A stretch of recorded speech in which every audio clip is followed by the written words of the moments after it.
좋았어. 아이고, 반가워요. 별일 없었죠? 그래. 형목 씨, 오늘은 와줘서 고마워요. 저번 주 왜 안 왔어, 형목 씨? 응? 어디 가요? 어디 가요? 치질이요? 나 괜찮아요, 이제? 오케이. 봅시다. 자, 우선 그 학교에서 하는 그 원자 오비탈 첫 번째 페이지입니다. 거기에 보어의 이제 원자 모형이라고 하는 게 있네요. 이거 이제 한번 살펴보죠.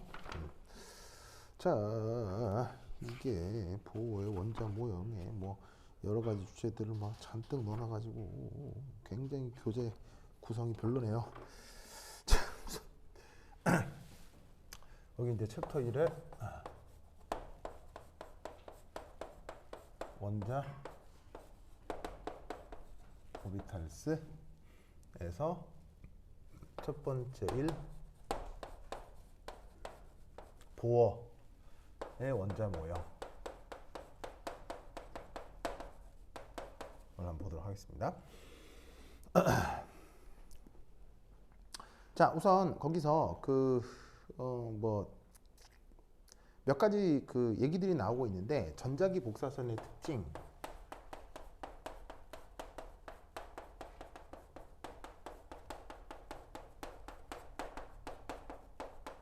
층에서 몇 가지 얘기가 나오고 있는데 사실 전자기 복사선 하나의 정의만 하더라도 물리학적으로 아주 중요한 그 의미들을 다 가지고 있거든요. 그래서 이제 뭐 중요하긴 한데 여기에서 반드시 알아야 될 건 바로 이겁니다. 요 표현. 바로 요거. 여기서 보면 첫 번째 1 광량자 에너지 표현입니다. 자, 이게 이제 광량자라는 말이 있는데 광량자 혹시 영어로 뭐라고 하는 줄 알아요? 영어로 포톤 이라고 합니다. 상목 씨, 광량자가 뭐예요? 광량자가 뭐야?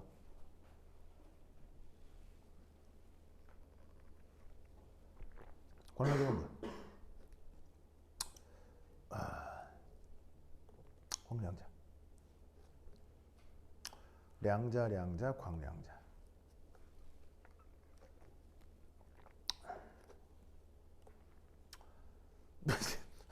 말을 해야지, 말을. 응? 아, 참네. 자, 이게 뭐냐면 빛 에너지의 최소 단위예요. 요거를 광량자라고 해. 알겠죠? 즉, 그 빛이 에너지를 전달하게 될 때, 그냥 아무 에너지나 주고받을 수 있는 게 아니고, 광량자로 알려져 있는 어떤 단위만큼 빛 에너지가 출입할 수 있어요. 그것의 자연수 배수만큼. 무슨 말 알겠죠? 그래서 이제 그거를 이제 빛 에너지의 최소 이동 그 단위를 광량자라고 하는데, 그것에 대한 에너지 표현이 있어요. 굉장히 중요한 수식인데, 바로, E는 HNU입니다. E는 HNU. 자, 조수식 배웠죠, 학교에서? 배웠죠? 자, 이 수식을 이제 우리가 뭐라고 부르냐면 그 유명한 플랑크의 양자가설이라고 해요.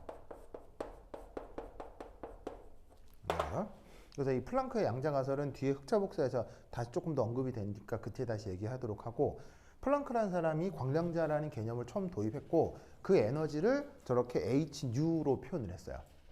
이제 상목씨, 여기에 있는 이 U가 뭐예요? U? 이게 뭐예요? U가 뭐야? 저 U가 뭐예요?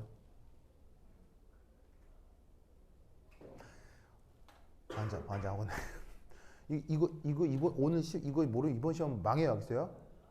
망해. 건이야, U가 뭐예요? 어? 뭐예요? 뭐요? 오메. 환장하겠네. 바로 빛의 진동수입니다. 빛의 진동수. 알겠죠? 자, 다짜고짜 외웁시다. 알겠죠? 그 뭐 물리학적인 근거 됐어요. 그런 거 전혀 안 나와. 그냥 저 수식을 외웁시다. 자, 한번 해볼까요? E equal H nu 시작. 읽을 때 어떻게 읽냐면 읽는 건 알아요? 읽는 알아요? 자, 우선 여기에서 첫 번째 1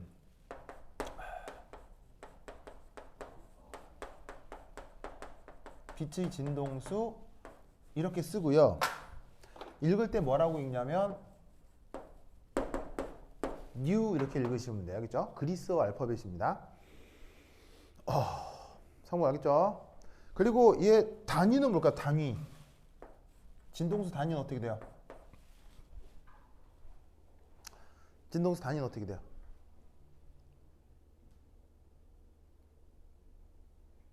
뭐라고요?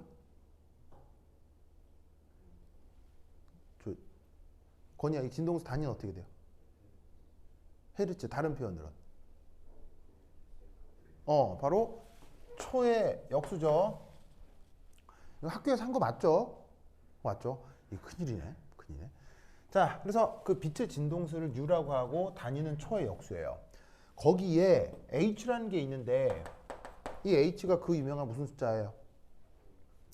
그 유명한 플랑크 상수죠?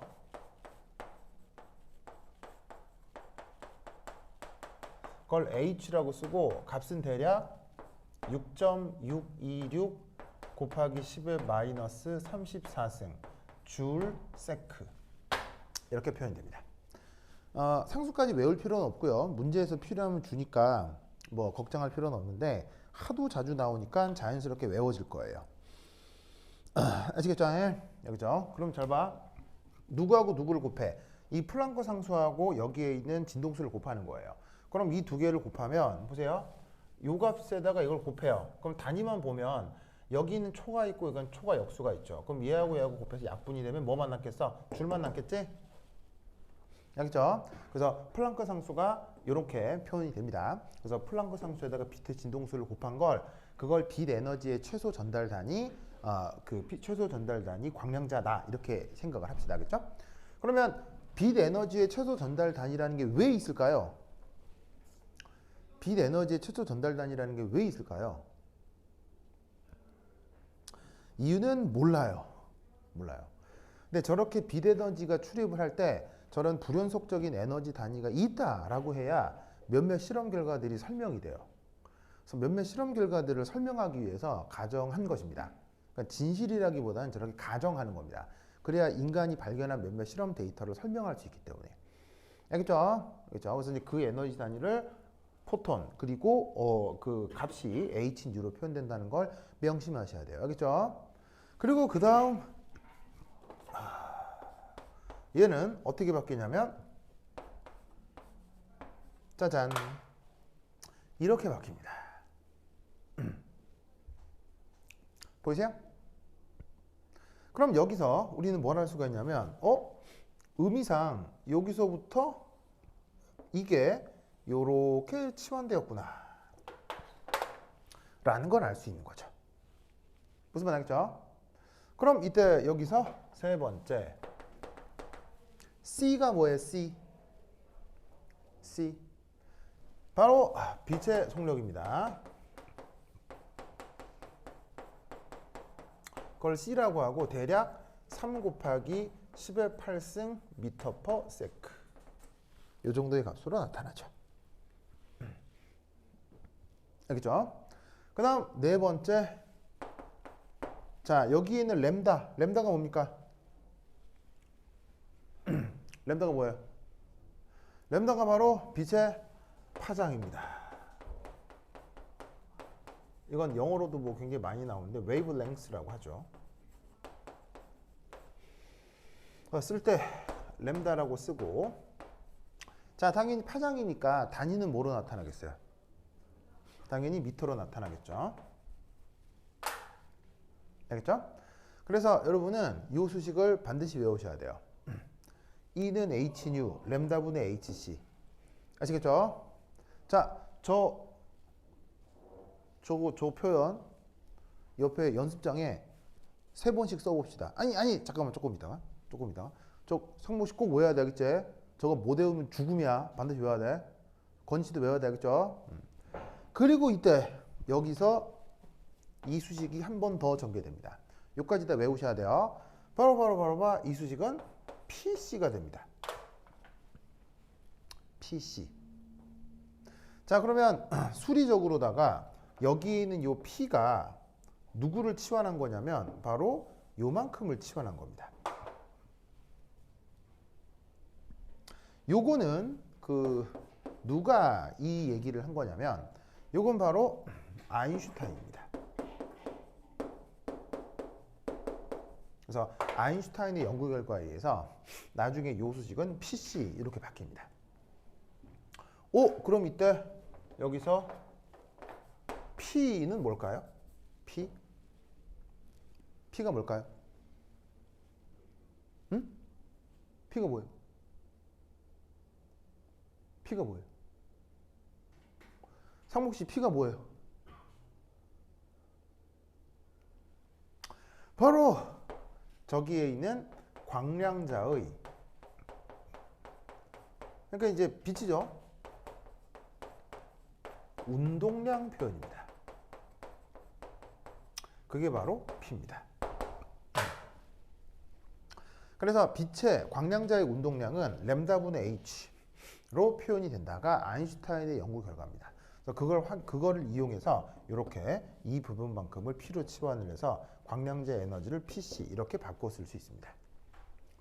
그래서 주어져 있는 이 수식을 무조건 어떻게 이 수식을 통으로 외우셔야 돼요. 자, 옆에 연습할 수 있는 종이에 저 수식을 2번 반복했습니다. 시작. 자, 빨리 2번 써봐. 옆에 아무 때나 짜투리 공간에 빨리 써.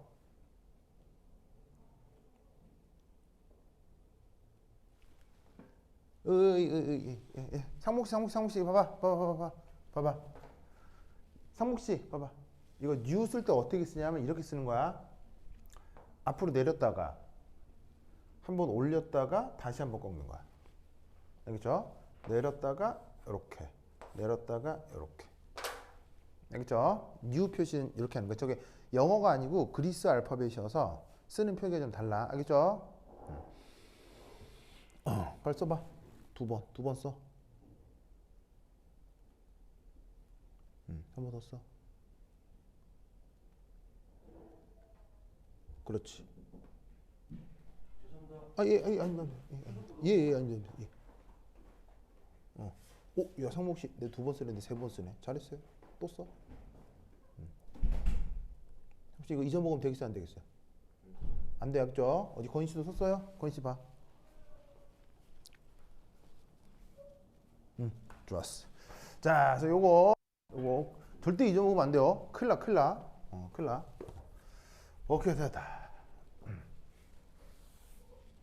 그래서 이 표현 꼭 기억해 두도록 하시고요. 그 다음에 또 이제 이게 있습니다. 이 빛의 파장별 구분을 좀 해요. 그래서 파장에 따라서 빛의 이름을 나누어 표현을 하는데 그게 이제 물리적인 의미가 있습니다. 물리적인 의미가 있는데 여러분 학교 학습에는 뭐 전혀 나와 있지 않기 때문에 그냥 그 이름만 한번 얘기를 해보도록 할게요. 자, 어떻게 되느냐? 짜잔.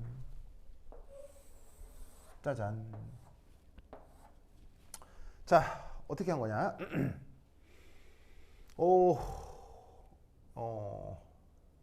어떻게 해볼까? 일이 갈수록 파장이 증가한다고 합시다. 이쪽 갈수록 긴 파장의 빛을 나열을 한다고 치겠습니다. 그럼 거꾸로 보면 일이 갈수록 뭐가 커지겠습니까? 일이 갈수록 파장이 커지면 일이 갈수록은 뭐가 커지겠습니까? 바로 진동수와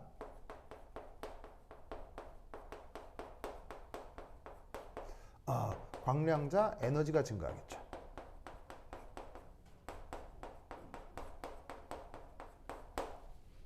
아시겠죠?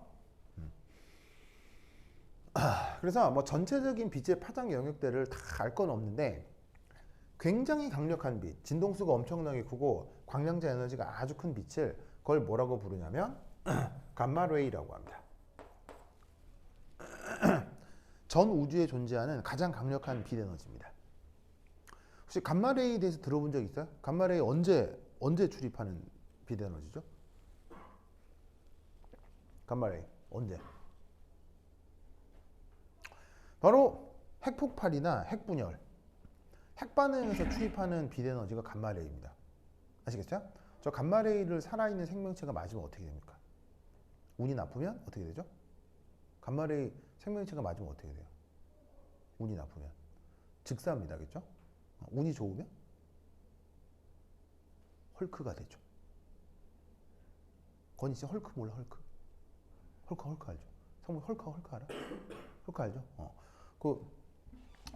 그 헐크 브루스 배너 박사 직업이 뭐야? 브루스 배너 박사 무슨 박사야? 설마 국문학 박사겠어? 브루스 배너 박사는 무슨 학 박사? 생화학 박사예요. 생화학 알겠어요? 그래서 브루스 배너 박사의 연구 주제가 생명체와 감마레이의 관계. 무슨 말 알겠죠? 생명체와 감마레이의 관계는 뭘까요? 뭐 별거 없어요. 쪼이면 죽는다. 알겠어요? 네. 근데 이제 그걸 더 연구해보고 싶었던 거지.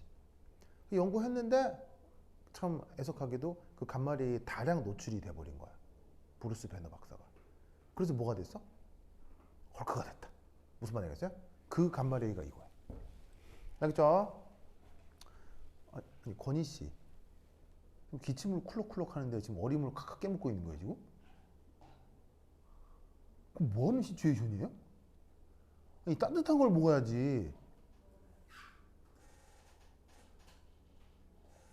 아니 기침을 쿨럭쿨럭 하는데 얼음 씹어 먹고 있다고요? 그게 뭐 하는 상황이야?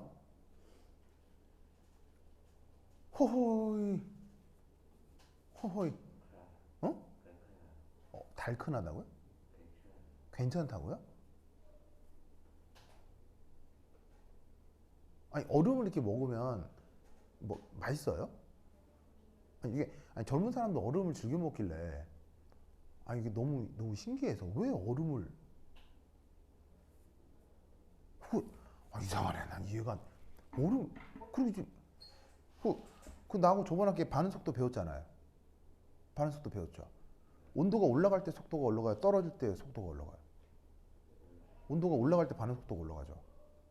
그럼 지금 기침을 쿡쿡 한다는 얘기는 목이나 뭐 이렇게 호흡기 쪽에 염증이 있다는 얘기거든요. 그럼 그 염증을 치료해야 될 거 아니에요. 그러면 치료 반응 속도가 빨라야 되겠어요? 느려야 되겠어요? 빨라야 되겠죠. 그럼 온도가 올라가야 되겠어요? 떨어져야 되겠어요? 배운 대로 올라가야 되죠. 근데 그걸 얼음을 칵 깨먹고 있으면 어떻게 되겠어요? 반응 속도가 어떻게 되겠어요? 떨어지겠죠. 그럼 빨리 낫겠어요? 계속 계속 진행이 되겠어요? 그래서 길어지겠죠. 배운 대로 살아야지 사람이. 나 미치겠어. 기침 걸려 감기 걸려 콕 한데 지금 얼음 맞게 뭐 하는 시주의.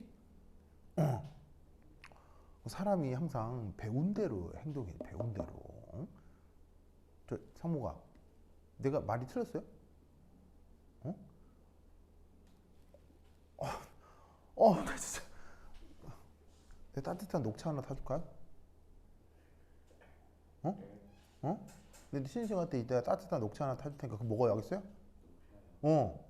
그냥 맹물 먹어도 되는데 그냥 맹맹하니까 따뜻한 데다가 내 녹차 하나 녹일 테니까 그거나 먹어. 그냥 먹어. 그냥 보리차랑 똑같아. 보리차. 따뜻한 거 진짜 그거 뭐야. 근데 진짜 나 이런 거 보면 나 이해가 안 돼. 왜 이래? 나 진짜. 그리고 옆에서 그거 보고 있는 당신이나 마찬가지지. 그거 아프다는데 그거 먹고 있으면 말리든가. 그냥 먹건 말건. 아유 답답한 사람들. 자, anyway, 자, 하여튼 자, 제일 강한 걸 뭐라고요? 감마를 알겠죠? 그 다음 약한 건 뭐예요? 그 다음 약한 건? 이 순서 외워야 돼. 순서 외워야 돼. 약한 게 엑스레이예요.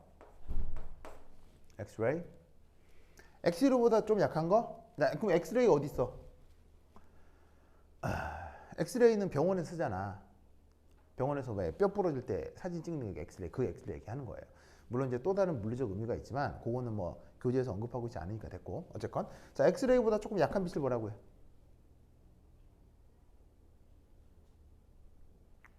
성목 씨 엑스레이보다 약한 빛. 오오오오오오 바로 얼트라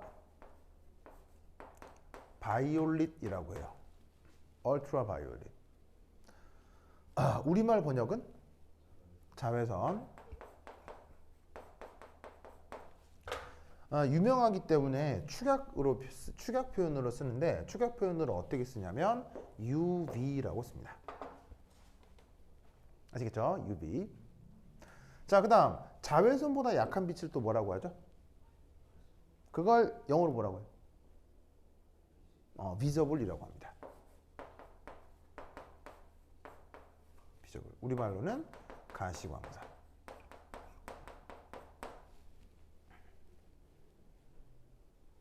가시광선보다 약한 빛을 뭐라고 하죠? 바로 영어로 인프라 레드라고 합니다. 줄임말은 IR이라고 하죠. 이 빛의 영역별 뭐 어떤 뭐 의미 이런 건 설명 안 했죠, 학교에서. 안 했죠. 그냥 표만 나와 있는 거죠. 그래서 우리말 번역은 적외선. 자, 적외선보다 약한 빛을 약한 빛을 마이크로웨이브라고 합니다.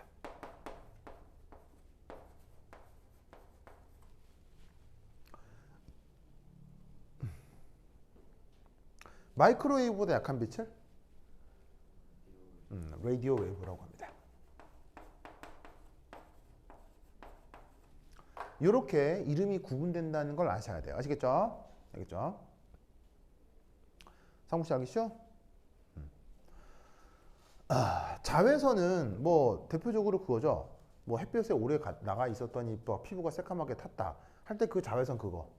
그리고 왜 생물 시간에도 약간의 자외선 영역의 빛을 받아서 지구에 있는 생명체들이 광합성을 하죠. 상무 씨 오케이? 그 빛 그거. 그다음 비저블이 뭐예요? 비저블. 지구에 사는 생명체가 물체를 인식할 때 쓰는 빛이 비저블이죠. 알겠죠? 근데 다른 건 됐고 이 비저블은 파장을 좀 알아야 돼요. 그 파장의 숫자를 조금 기억하고 있어야 돼요. 자, 어디서부터 어디까지냐면 바로 400 나노미터에서 700 나노미터가 대략 파장의 영역대입니다. 그래서 400에서 700이라는 그 말을 기억해 두셔야 돼요. 알겠죠? 상목 씨, 이 나노의 뜻은 뭐예요? 심화해서 구성, 알겠죠? 자, 400 나노미터면 사람 눈에 어떤 색으로 보이죠? 400 나노미터면 사람 눈에 무슨 색깔로 보여요?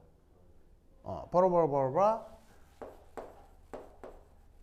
푸르딩딩한 색깔 계열이 400 나노미터 쪽입니다. 그러니까 푸르딩딩한 쪽이니까 뭐 파란색도 좋고 보라색도 좋고 뭐 남색도 좋고 알겠어요? 그쪽 영역이 400 나노미터 쪽입니다. 그러면 700 나노미터 쪽은 무슨 색 쪽의 색깔이에요? 700 나노미터 쪽은 무슨 색이에요? 이쪽은? 이쪽이 붉고죽죽한 색입니다. 아시겠죠? 그래서 이런 정도의 구분은 할 수 있어야 돼요. 알겠죠? 자, 적외선은 뭐예요? 적외선은 우리가 다른 말로 무슨 선이라고 해요? 적외선은 다른 말로 우리가 열선이라고 해요. 열선. 무슨 말이냐면 그 왜 그 아유 예. 저기 많은데? 여기서 보자. 말랐나? 아닙니다. 아닙니다. 이게 분필줄이 여기 있어가지고. 예. 나도 분필줄이 가져가야지. 아이고.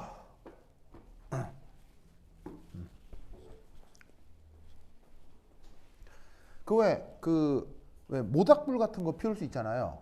불 같은 거 피울 수 있잖아. 그럼 불 피우면 뭐냐면은 그게 나무에 새빨갛게 이렇게 불이 딱 연결잖아요. 새빨갛게. 상무 씨 불장난 해본 적 있죠? 불 피워본 적 있죠? 그럼 나무에 불이 붙어가지고 불이 새빨갛게 들어가 있는 경우 있잖아. 그럼 그 모닥불 가까이 가면 뭔가 이렇게 이게 열기가 나한테 막 확 직진하는 느낌이 들지. 그게 인프라레드야. 알겠어요? 그 뜨거운 열기에서 열 에너지가 내 피부를 직접 딱 때리는 그 느낌 있잖아. 그 느낌이 그게 인프라레드예요. 즉 우리가 느끼는 모든 따뜻하다라고 느끼는 모든 상호작용은 저 열선 인프라레드가 이동해서 느껴지는 거예요. 알겠죠? 자, 그다음 마이크로웨이브. 이건 어디 있었어요? 어디 있을까? 어? 전 뭐요? 마이크로웨이브는 어디에 쓰는 걸까? 우리 일상생활에서? 바로 통신에 씁니다. 통신. 여러분 전화기요. 전화기에서 뭔가가 들락날락 하니까 전화도 되고 말고 할 거 아니에요. 그때 전화기에서 들락날락한 비에너지가 마이크로웨이브예요. 알겠죠? 알겠죠? 자, 라디오 웨이브는 상무 씨 라디오 들어본 적 있어요? 라디오. 건희 씨도 라디오 들어본 적 있죠? 그때 출입한 에너지가 라디오 웨이브입니다. 알겠죠? 알겠죠? 그래서 이 순서의 빛을 기억해 두도록 합시다. 자, 그럼 거기 예제 1. 불꽃놀이에서 보는 화려한 붉은색은 스트론튬이나 스트론튬과 같은 스트론튬의 염도를 가열할 때 나오는 650 나노미터 근처의 파장을 갖는 빛 때문입니다. 650 나노미터 보이세요? 숫자 650이죠. 자, 상목씨 650 보이죠? 그럼 상목씨 봐봐. 이거 봐봐. 650이면 여기 있는 거야, 여기 있는 거야? 650이면 여기 있잖아. 여기. 무슨 색 계열이야? 레디시. 알겠죠? 근처에 파장을 갖는 빛 때문이다. 실험실에서 이들 염들 중 하나의 약간의 물이 녹인 다음 증발 제공 실험했다.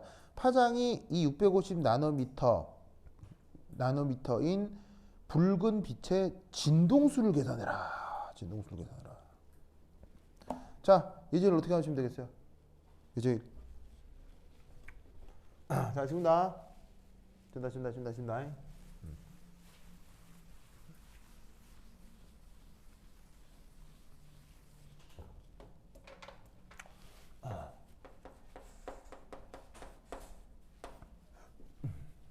650 나노미터 빛의 진동수는 자, 아까 내가 이 수식을 외우라고 했죠. 자, 이게 은근히 진동수다, 파장이다 얘기하면 은근히 헷갈리거든요. 헷갈리기 때문에 저 수식을 외우라고 하는 거예요. 그럼 저 수식을 둘둘도 외워. 그럼 그냥 이런 문제가 나오잖아. 그냥 저거부터 외워. E는 H nu 램다분의 HC PC 이렇게 딱 써. 딱 이렇게 쓰라고 하겠죠? 그럼 여기서 우리는 뭘 알 수가 있냐면 이게 다 등호 관계라면 수리적 관계에 의해서 이만큼이 보시다시피 이만큼인 걸 알 수 있거든. 그지? 그럼 여기에 있는 이 nu 이게 뭐야? 이게 지금 진동수잖아. 그럼 따라서 진동수는 램다분의 C. 아이고 뭐야? 진동수는 램다분의 C지. 그럼 이게 뭐고 이게 뭐냐고. 바로 이게 빛의 속력이고 요게 파장이라 이런 말이죠. 알겠죠? 자, 그럼 이때 여기에서 파장이 광속이 대략 어느 정도냐면 3 곱하기 10의 8승 정도 된다고 했죠. 단위는 미터 퍼 세크. 그리고 지금 파장이 얼마라고 했어요? 650 나노미터였으니까 650 쓰고 자 n이 10의 마이너스 9승 10의 마이너스 9승 미터 이렇게 표현이 되는 거지. 무슨 말 나겠죠? 그죠? 그래서 얘를 계산해 주면 되는 거예요. 그러면 이때 뭐 계산 같은 걸 쓰면 여기서 이걸 나눠주면 되지. 그럼 대략값이 뭐 건이가 계산을 해놨네. 대략 4.61 곱하기 10의 몇 승이야? 10의 14승.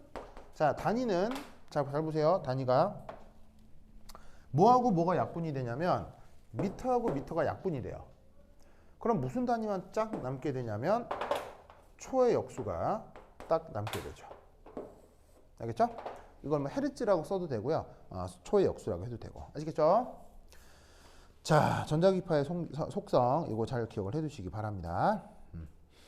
자, 됐다. 자, 그 다음 한 장 넘겨서 흑체 복사 한번 보도록 하겠습니다.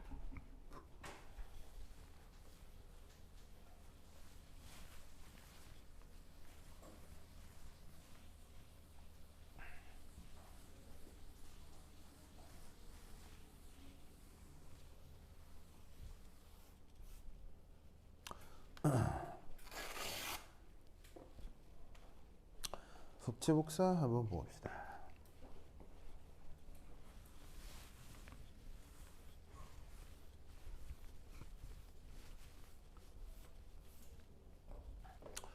자, 세 번째는 거기 우리말로 흑체 복사라고 되어 있고요. 영어 표현으로는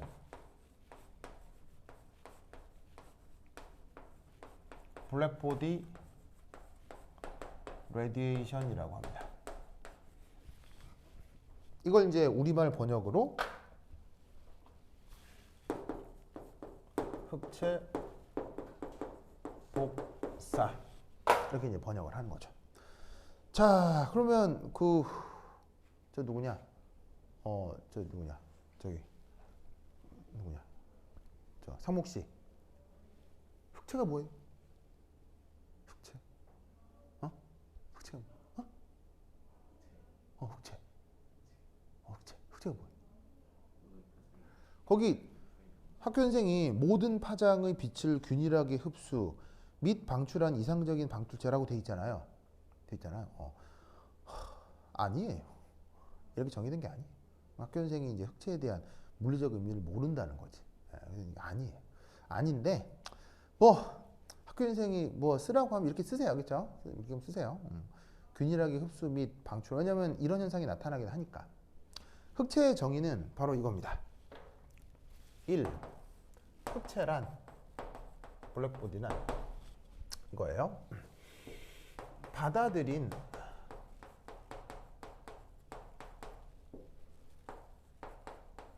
에너지를 모두 방출하고 일정한 온도를 유지하는 물체예요. 이게 흑체예요. 자, 예를 들어 이렇게 생각할 수 있죠.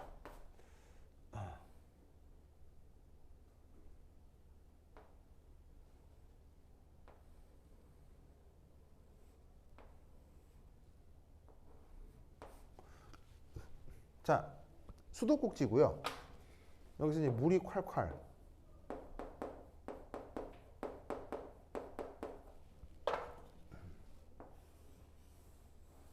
근데 여기 물이 찰랑찰랑 가득 찼어요. 그래서 여기서 물이 콸콸 쏟아지는 만큼 콸콸 계속 이게 물이 넘쳐나고 있어. 그럼 이 상태라면 잘 보세요. 여기서부터 여기가 수위가 일정하겠죠. 그러면서 어떻게 되냐면 공급되는 양하고 빠져나오는 양이 어떻게 되겠어요?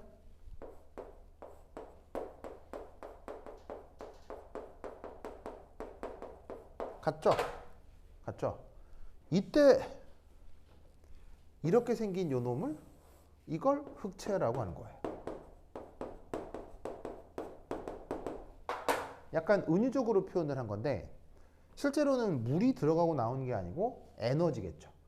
공급되는 에너지하고 방출되는 에너지가 같은 거예요. 그러면서 뭐가 일정하게 유지가 되는? 온도. 알겠죠? 그런 물체를 뭐라고 부른다? 흑체라고 하는 거예요. 아시겠죠?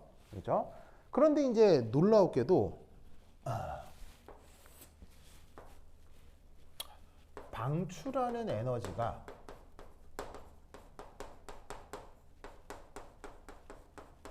자, 지금 이렇게 이제 물로 표현을 했지만 사실 에너지는 한 가지 모습이에요. 아주 다양해요.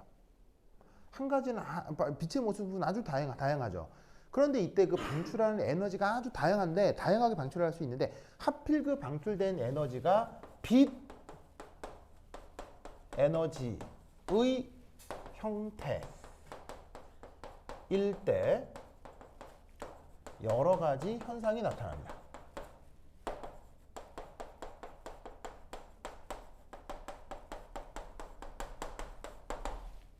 하필 방출된 에너지가 뭐 전기 에너지일 수도 있고 뭐 진동 에너지일 수도 있고 뭐 운동 에너지일 수도 있고 다양하잖아요. 다양한데 하필 방출되는 게 오직 빛 에너지 형태로만 방출이 된다면 그럴 수밖에 없는 상황이 뭐겠어요? 전기 에너지도 안 되고 운동 에너지도 안 되는 이런 상황이 뭐겠어요? 그게 바로 천체인 거예요.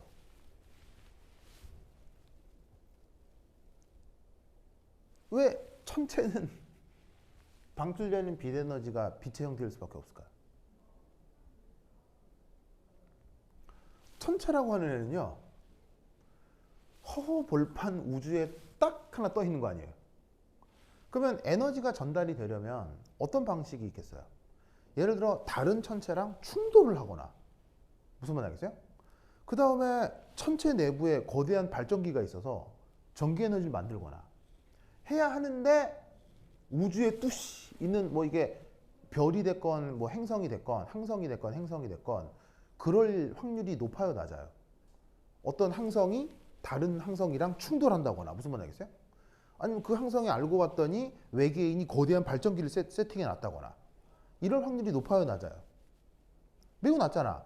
그러니까 어떤 항성이 가지고 있는 그러니까 에너지가 어떤 식으로건 전환이 돼야 되는데 다른 애들이랑 충돌도 어려워. 그렇다고 거기에 제너레이터를 설치한 것도 아니야. 그러면 그 에너지가 어떻게 변환될 수밖에 없겠어? 빛 에너지 형태로 변환될 수밖에 없는 거예요. 다른 방법이 없으니까. 무슨 말인지 알겠어요? 성우 씨 알겠어요? 그러니까 그런 경우에 주로 이 블랙보디 레디에이션이라는 개념을 가지고 설명을 한다, 이런 얘기지. 아시겠죠? 그죠? 그래서 이때 어떤 일이 벌어지느냐? 이런 일이 벌어집니다. 그거 보시면은 자, 뭐를 해볼까? 그래볼까? 여기 그려볼까?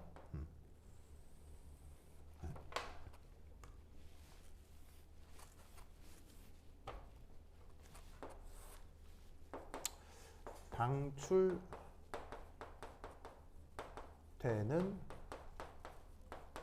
빛의 세기 그리고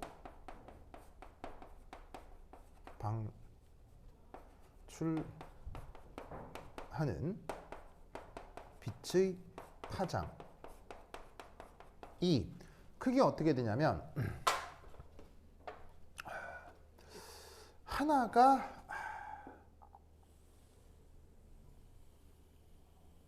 이런 게 있고요. 또 하나가 이런 게 있어요. 보이시오? 보이세요?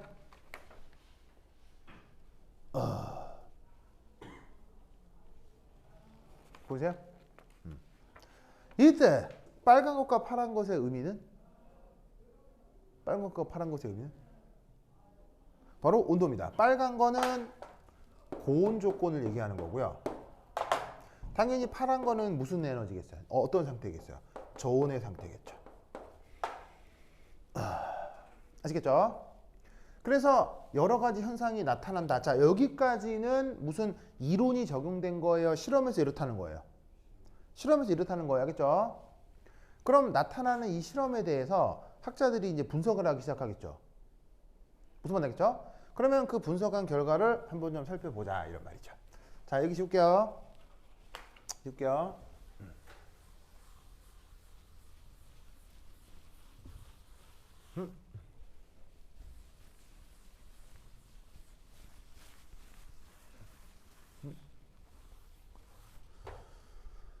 자,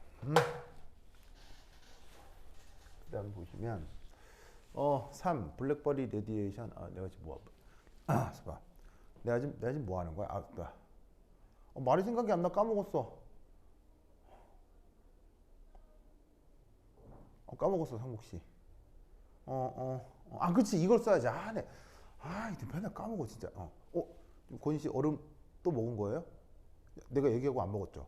잘했어요. 잘했어. 그게 배운 사람의 자세야. 만약에 자기가 화학을 안 배웠다면 계속 먹어도 돼. 화학을 배웠잖아? 안 먹는 것이 화학을 배운 사람의 자세야. 잘했어. 잘했어. 왜냐면 배운 대로 행동하는 사람이 성인이거든. 무슨 말 알겠죠? 성목 씨, 뭐 알겠죠? 성목 씨 박수. 건이에게 박수. 멋져요, 멋져요, 멋져요. 자, 세 번째 다시. 흑체 복사.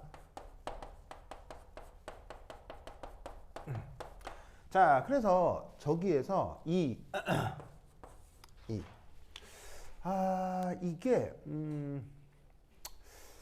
관찰되는 법칙이 몇 개가 있어요. 관찰되는 법칙이 몇 개가 있어. 그 중에 하나가, 자, 다시 한번 얘기하면 이 법칙은 수학적으로 증명되는 거라 그랬어요, 안 되는 거라 그랬어요?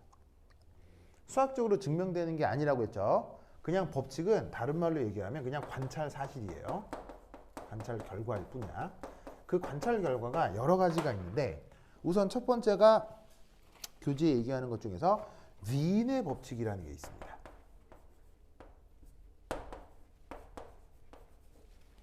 자, 이게 오스트리아 사람이어서 윈이 아니고요. 이 독일어예요. 독일어에서 W는 무슨 발음이 나죠? V 발음이 나온다. V. 그래서 발음할 때 윈, 알겠죠? 윈. 이거 I는 독일어에서 이 장모음이에요. 알겠죠? 자, 그러면 저 누구야? 상목 씨, 저 읽어봐. 윈, 알겠죠? 그래서 윈의 법칙이라고 하는 게 있는데, 자, 이게 뭐냐면, 빛의 세기가 가장 센, 빛의 세기가 가장 센 파장과 그때의 온도는 서로 반비례합니다.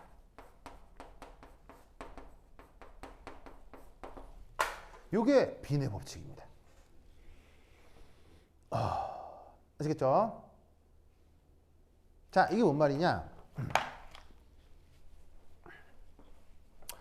고온을 예를 들어서 TH라고 합시다. 저온은 Tlow. 그럼 H 이거 high low라는 뜻이겠죠, 알겠죠? high low, 알겠죠? 그래서 고온, 저온. 그럼 이때 여기에서 가장 그 세기가 센 파장이 어디냐면 바로 극대점을 얘기하는 겁니다. 극대점. 바로 이 극대점. 그래서 여기 보시면은 빛의 세기가 가장 센, 이게 어디를 얘기하냐면 바로 저 그래프에서 극대점을 얘기한다. 그러면 극대점에서의 파장이 있겠죠. 그걸 램다 맥스라고 하자 이런 말이지. 얘를 램다 맥스라고 하자 이런 말이지. 무슨 말 알겠죠? 그런데 이 램다 맥스가 얘는 로우 저온에서의 램다 맥스인 거고요. 얘는 H 고온에서의 램다 맥스인 거야. 무슨 말 알겠어요? 그런데 이때 여기서 어떤 게 나타나냐면 저기에 있는 램다 맥스 H 대 램다 맥스 로우는 바로 그때의 온도의 역수에 비례한다. 역수에 비례한다가 다른 말로 뭐야? 반비례지 뭐. 알겠죠? 알겠죠? 그러면 저 반비례 수식을 일반적으로 또 어떻게 쓸 수도 있겠어? 얘를 제너럴리 이렇게 쓸 수도 있는 거지. 바로 램다 맥스가 뭐에 비례해? 온도의 역수에 비례해. 이렇게 쓸 수도 있는 거지. 상무씨 알겠죠? 건이 알겠니? 저거. 오케이 됐다. 오케이 됐다.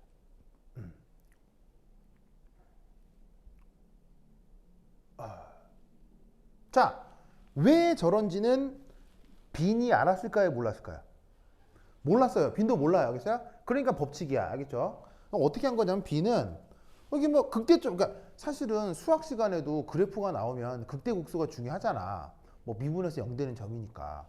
그래서 딱 봤을 때 뭐 극대국수는 배웠겠다. 미분적분도 배웠겠다. 딱 보니까 이거 극대점이네. 뭐 이랬을 거 아니에요. 그럼 극대점에서 이게 함수값의 그 x값이 뭐지? 이거네. 근데 이게 뭐 고온 저온일 때 이게 뭐 무슨 관계가 있나? 숫자를 쏙 살펴봤더니 반비례네. 이렇게 된 거야 그냥. 여기까지 아무것도 아닌 거야. 알겠죠? 아무것도 아닌 거야. 근데 이게 나중에 플랑크 가설을 이용하면 플랑크 가설을 통해 모든 게 다 설명이 되는 거야. 그래서 이제 플랑크가 아시다시피 노벨상을 받게 된 거죠. 알겠죠? 그래서 이 흑체 복사와 관련된 가장 재밌는 거 바로 첫 번째가 저 빈의 법칙이에요. 알겠죠? 그 다음 두 번째 E. 자, 두 번째 E는 바로 그 유명한 슈테판 볼츠만 로입니다.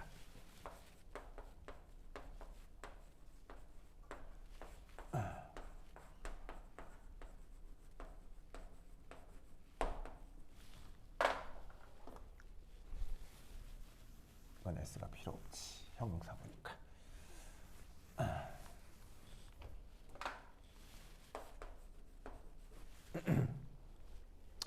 자, 이건 뭐냐면요. 바로 이겁니다. 그래프의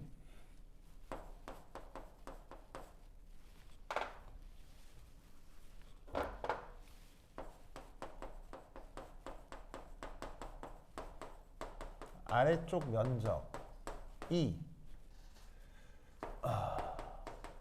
그때의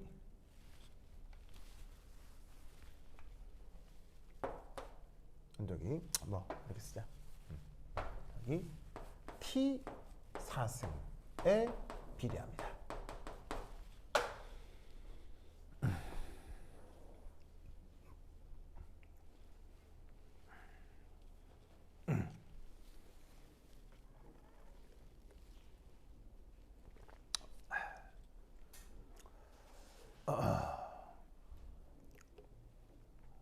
보이죠? 보이죠?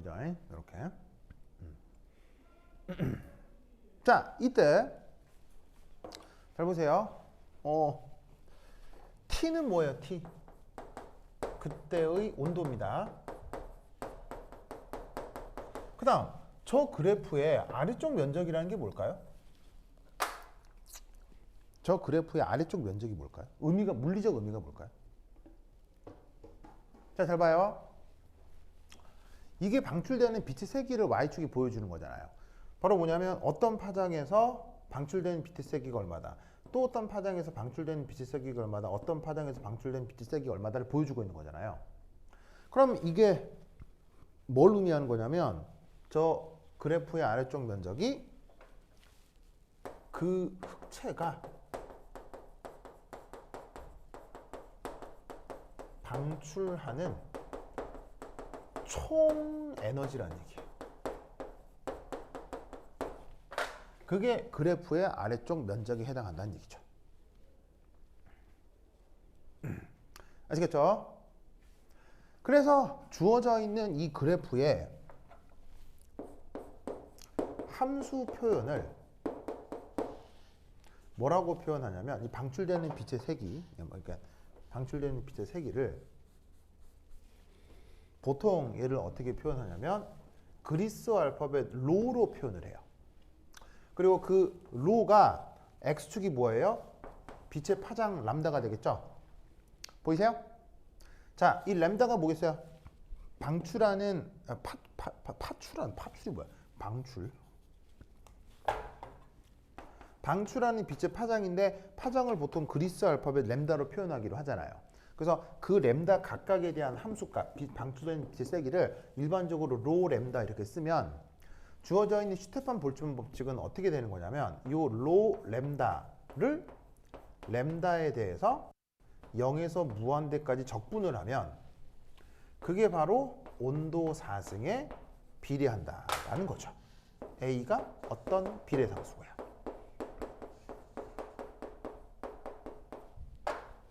아시겠죠? 그래서 수식으로 쓰면 저거고요. 의미로 보자면 위에 있는 요 말표현인 거예요. 면적을 구하려고 할 때 사용하는 계산 방식이 적분이잖아요. 사실은 슈테판 볼츠만로는 저렇게 적분 형태로 표현이 되는 게 옳습니다. 무슨 말 알겠죠?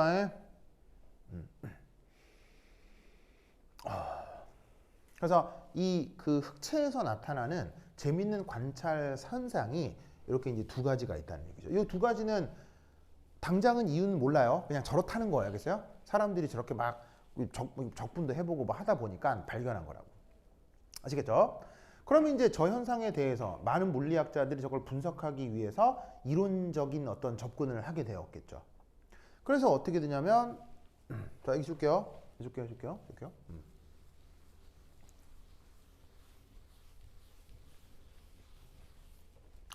자, 그래서 어떻게 되냐면 흑체 복사에 대해 3, 세 번째 뭘 해볼 것이냐.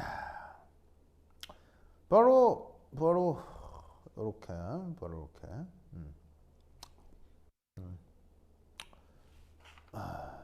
바로 이렇게 그럽니다. 그래서 자, 3 뭐냐면 흑체 복사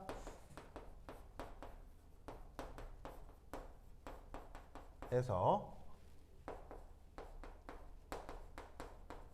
방출되는 빛의 세기 로 램다에 대한 이제 수리적인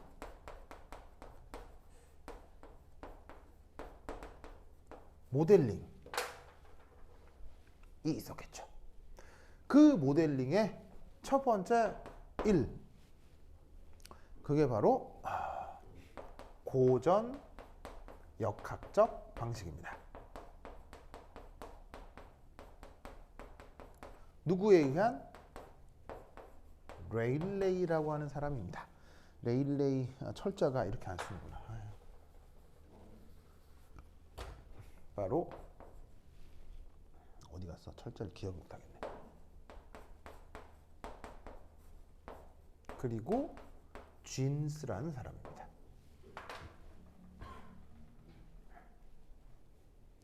자, 그 레일레이 진스의 방식 어떻게 되느냐? 이 레일레이 진스는 자, 우선 이제 이 레일레이라는 사람에 대해서 얘기를 하자면 이 사람은 고전 전자기학의 대가입니다. 그랑 프로페서. 그래서 레일레이는 얼마나 위대한 물리학자였냐면 영국 여왕으로부터 기사자기를 받은 사람이에요. 그 정도로 위대한 물리학자예요. 그래서 저 레일레이가 이 흑체 복사 현상을 분석한다고 했을 때 사람들은 당연히 군말 없이 레일레이가 해낼 거야 이렇게 생각했을 거 아니에요. 그래갖고 레일레이가 논문을 발표했어요. 그래서 레일레이 논문이 딱 나왔을 때 전 세계 모든 물리학도들은 그 논문을 다 봤겠죠. 근데 그 논문을 감탄하며 보던 과정에 어떤 대학원생 한 명이 이거 중간에 계산이 하나 틀렸는데? 근데 계산도 대단한 계산이 아니고요. 논문에 부호가 하나 틀려 있었던 거예요. 그래가지고 그 다음에 논문에 레일레이 선생의 논문에 부호가 하나 틀렸어요. 라고 논문을 쓴 사람이 그게 진스예요. 그래서 이름이 따라 붙는 거예요. 무슨 말 알겠어요? 그래서 이 진스라는 사람은 지구가 멸망해서 인류가 멸종하는 날까지 역사의 길이 이름이 남을 거예요. 무슨 말 알겠죠? 그럼 여기에서 이제 우리는 어떤 걸 할 수 있어? 삶의 지혜를 알 수 있는 거지. 어떤 삶일지. 뭔가를 힘들게 알아내는 것보다는 기존에 있는 것에서 약간 변형을 해도 가늘고 길게 오래 갈 수 있다 라는 걸 우리가 알 수 있는 거지. 자, 뭐 알겠죠? 알겠죠? 하여튼 그렇다. 그래서 이제 붙는 이름이에요. 자, 여기서는 어떤 가정을 했냐면 바로 A 흑채는 모든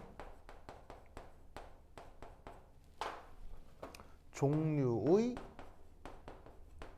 빛 에너지를 흑채는 뭐라고 할까요? 흑채는 모든 파장이라고 하자.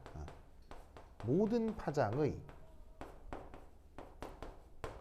빛 에너지를 방출 가능하다 라고 가정을 한 거예요. 왜냐하면 그때까지 혹은 지금도 우리는 이런 생각을 할 수 있기 때문에 출입하는 뭐 빛 에너지에 제한이 있을 거라고 생각을 하진 않았거든요.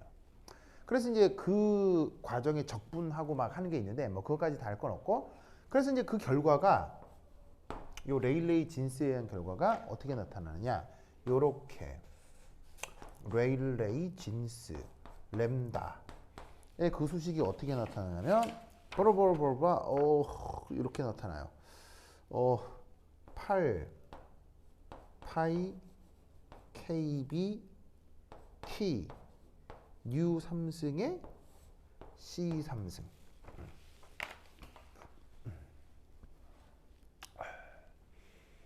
이렇게 나타나겠네요. 보이시죠?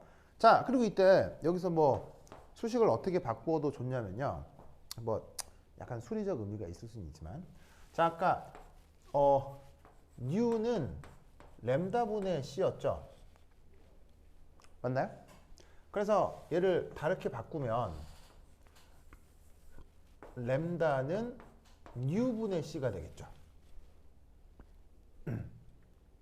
무슨 말 알겠죠?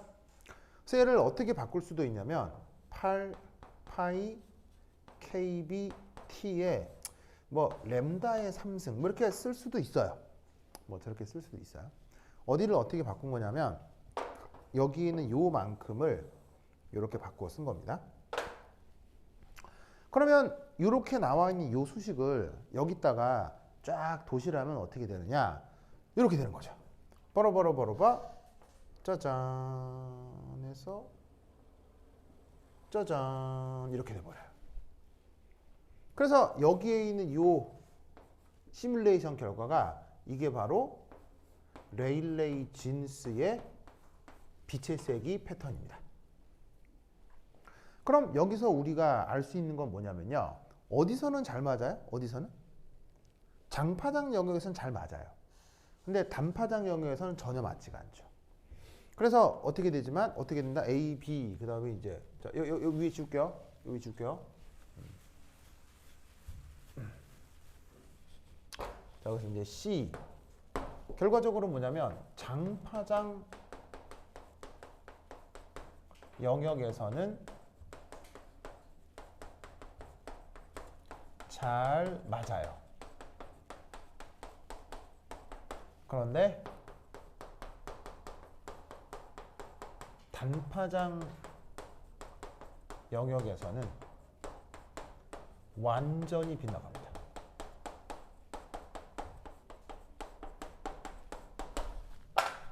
이 단파장 영역에서 완전 빗나간다 라고 하는 걸 뭐라고 사람들이 얘기했었냐면 얼트라 바이올렛 커테스트로피 라고 옛날 사람들이 표현했었어요.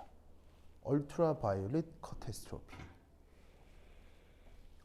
자, 얼트라 바이올렛은 뭐라고 번역할까요? 자외선으로 번역하고요. 저기 커테스트로피는 어떻게 번역할까요? 이건 어떻게 번역할까요?